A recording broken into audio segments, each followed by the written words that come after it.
नमस्कार, मी विदुला भट. साहित्य मोड चॅनलसाठी आज मी वाचणार आहे पुण्यनगरीतला एक लेख. लेखाचं नाव आहे अनाथ हत्तींची आई. लेखिका डॉक्टर विनया जंगले. सन 1970चा सुमार. केनियातल्या त्साओ राष्ट्रीय उद्यानाचे वॉर्डन असलेल्या डेव्हिड शेल्ड्रिकचा बंगला. बंगल्यासमोर असलेल्या भल्या मोठ्या आवाराला कुंपण होतं.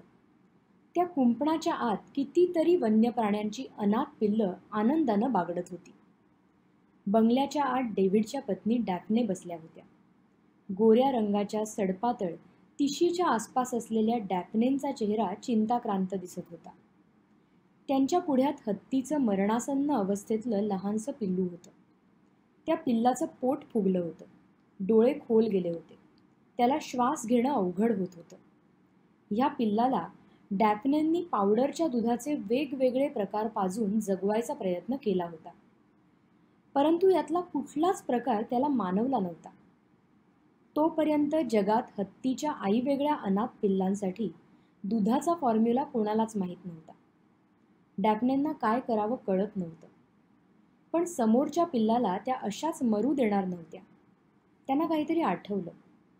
त्यांच्या स्टोअरमध्ये नुकताच त्यांच्या मैत्रिणीने दिलेला दूध पावडरचा एक डबा होता. त्या पावडरमध्ये नारळाच्या तेलाचा वापर केलेला होता. डॅफ्नेंनी बाटलीवरच्या सूचनेप्रमाणे ते दूध बनवलं. हत्तीच्या पिलाला बाटलीने ते पाजलं. पिल्लाला ते दूध विशेष आवडलेलं दिसत होतं. रात्री दर 3 तासांनी डॅफ्ने त्या पिल्लाला दूध पाजत होत्या आणि त्याची शी शू साफ करत होत्या. रात्री उशिरा आलेले त्यांचे पती डेव्हिडही त्यांना या कामात मदत करत होते. दुसऱ्या दिवशी त्या पिल्लाच्या तब्येतीत बराच फरक पडला. ते उठून चालू लागलं. संध्याकाळी त्याच्या बाहेरच्या मित्रांबरोबर चक्क धावायला लागलं. डॅफ्ने हर्षभरीत झाल्या. पण एक गोष्ट त्यावेळेला त्यांच्या लक्षातच आली नाही, ती म्हणजे त्यांना अनाथ हत्तींच्या पिल्लांसाठी दुधाचा फॉर्म्युला जगात पहिल्यांदा गवसला होता. शास्त्रज्ञांनी जेव्हा डॅफ्नेच्या दुधाच्या फॉर्म्युलाचा अभ्यास केला तेव्हा त्यांच्या लक्षात आलं की हत्तीच्या दुधात असलेले फॅट्स नारळातल्या फॅट्सशी मिळते जुळते असतात.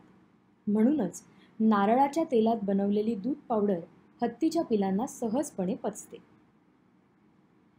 केनियात जन्माला आलेल्या ब्रिटिश वंशाच्या 18 वर्षाच्या डॅफ्नेंना जर कोणी सांगितलं असतं की पुढे जाऊन तू आफ्रिकेतल्या हत्तींच्या शेकडो पिल्लांची आई होणार आहेस, तू स्थापन केलेली सेवाभावी संस्था वन्य प्राण्यांच्या संवर्धनाचा जगातला एक मापदंड बनणार आहे, तर स्वतः डॅफ्नेंचा त्याच्यावर विश्वास बसला नसता.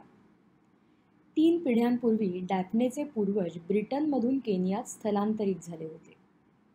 डेअरीचा व्यवसाय करणाऱ्या डॅफ्नेच्या वडिलांचं वन्य प्राणी आणि निसर्ग यावर अपरंपार प्रेम होतं. निसर्गरम्य केनियात असलेल्या त्यांच्या घराच्या आजूबाजूला वन्य प्राण्यांचा सहज वावर होता.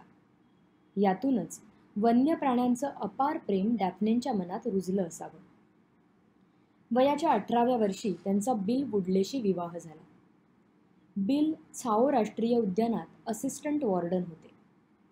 डॅफ्ने बिलबरोबर त्साओ राष्ट्रीय उद्यानात राहायला लागल्या. उद्यानातल्या वन्य प्राण्यांच्या रक्षणाची नोकरी करणाऱ्या बिलकडे हत्तींच्या शिकारीचं लायसन्स आहे आणि त्यांना हत्तींच्या शिकारीत रस आहे ही गोष्ट डॅफ्नेंना खुपायला लागली.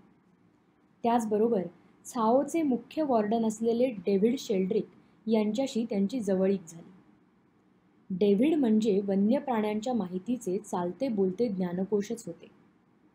वयाच्या 26व्या वर्षी डॅफ्नेंनी बिलबरोबर घटस्फोट घेतला आणि डेव्हिडशी विवाह केला. डेव्हिडच्या सहवासात डॅफ्नेंना वन्य प्राण्यांच्या वागणुकीबाबतच्या बऱ्याच गोष्टी खोलवर समजल्या. उद्यानातल्या अनाथ प्राण्यांची त्या पतीच्या बरोबरीने जीव ओतून काळजी घ्यायला लागल्या. हत्तींच्या अवैध शिकारीला डेव्हिड प्राणपणाने विरोध करत होते. एकदा काही शास्त्रज्ञ उद्यानात आले. त्यांनी हत्तींच्या अभ्यासाच्या नावाखाली सुरुवातीला 300 हत्ती मारले. डेव्हिड या प्रकाराने अस्वस्थ झाले.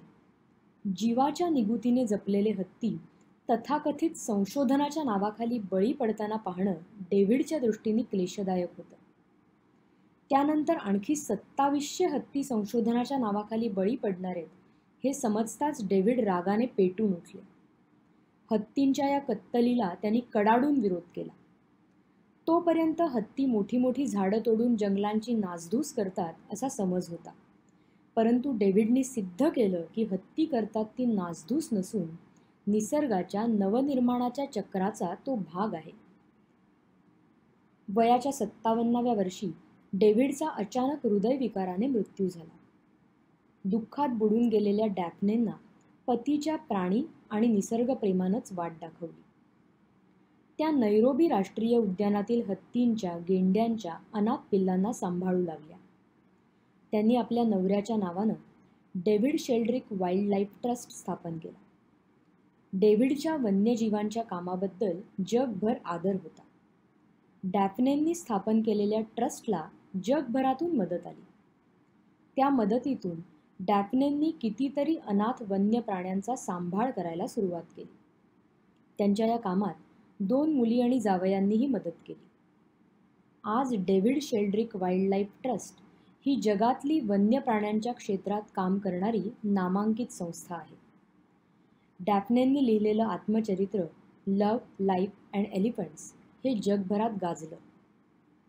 सन 2018मध्ये डॅफ्नेंचा वयाच्या 83व्या वर्षी मृत्यू झाला. परंतु अनाथ वन्य पिलांची, विशेषतः हत्तीच्या पिलांची आई म्हणून डॅफ्ने शेल्ड्रिक हे नाव अजरामर झालं यात शंका नाही. डॉक्टर विनया जंगले. आजचा हा लेख तुम्हाला कसा वाटला हे आम्हाला कमेंट सेक्शनमध्ये जरूर कळवा.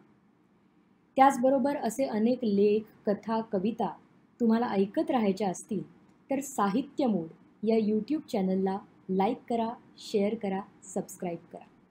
धन्यवाद.